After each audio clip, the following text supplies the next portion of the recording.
am Corsa, I'm the chief designer of Microcosmos. I'm going to take the next few minutes explaining this marvelous game and how to play it. The game takes place on Earth in the archaic Eon. In Microcosmos you represent a bacterial species, so to thrive and win, your species need to grow and multiply, improve its metabolism and acquire as many organelles as possible before the ecosystem available resources are depleted.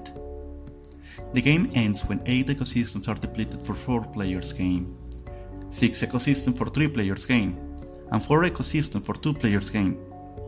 Also, the game can end prematurely if some other player managed to evolve the cell nucleus. In summary, the goal is to score the most victory points at the end of the game.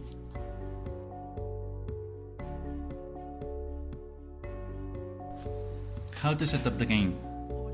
First, set the starting tile that represents the primordial pool ecosystem at the center of the table. Then each player chooses and sets an ecosystem tile, making sure that at least 2 sides of an hexagon are placed next to the other tile. After the modular board is set, put the symbiotic cards face down, with the level 4 cards at the bottom, level 3 and level 2 in the middle, and finally the level 1 cards at the top. Place face up next to the board 4 organelle cards from the genetic cards deck, where everyone can see them. Set the nutrients container, feeding and exhaustion markers somewhere so every player can reach easily.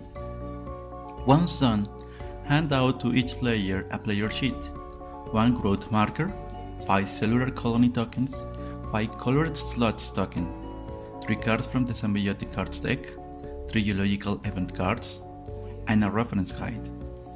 And as a resources, 1 protein unit, 1 nucleic acid unit, 1 lipid unit, 1 amino acid unit, 1 glucose unit, and 20 energy units. These nutrients are placed in the cytosol area in the player sheet. Finally, set the first player marker. With this, we are ready to go.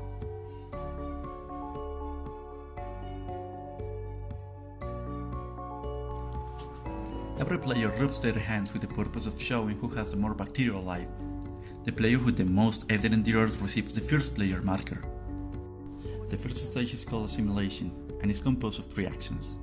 The first action is the nutrient gathering, where the bacterial species consumes energy to capture nutrients outside of its membrane. After this, you put a feeding marker on the ecosystem tile or tiles where you fed. With these feeding markers equals the ecosystem reserve, exchange them for an exhaustion markers to show that there are no more nutrients available. The second action is playing a symbiotic card, with the intention of collaborate with other players, receive resources for your own purpose, or steal other players' resources. All resources received this way are placed in the same spot in the outside of the membrane. And the third action is to assimilate those nutrients to the interior of the cell in the cytosol. The second stage is called metabolism and again is composed of 3 actions. Here the first action is the metabolic conversion. For example, you may exchange glucose for energy or fabricate lipids, amino acids and proteins. During your turn, you can make all the metabolic conversions you see fit, foreseeing the next purchases of organelles and upgrades made in your second action. You can make as many metabolic conversions during your turn as you think necessarily. Once you pass the turn to the next player, you won't be able to make any metabolic conversion until the next round. The second action is the purchase of the adaptation and metabolic upgrades. With these abilities, your bacterial species differentiates from the others. The green abilities are active all the game. The blue ones are energy dependent and are activated every time your bacterial species consumes energy requirements.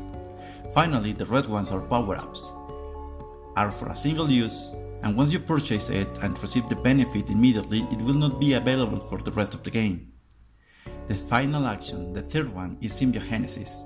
Here is where the bacterial species pays energy, nucleic acids, proteins, and lipids to assimilate other bacteria, and in exchange receive the victory points for aggregating an organelle to their cells. The third and last stage is the colonization stage. Now your bacterial species have the chance to grow and multiply. Every time your growth rate increases and hits the cell icon, you put a new cell colony token in play next to the previous one. And when you hit a milestone, you receive a victory point. After growing, a cellular division, each cell colony token might migrate to another ecosystem. When all players have performed all these actions in every stage, then the leading player hands the first player marker to the left. Each player draws a new symbiotic card, receives a nucleic acid resource, and the new first player might land a geological event card that will modify the new environment condition for the next round.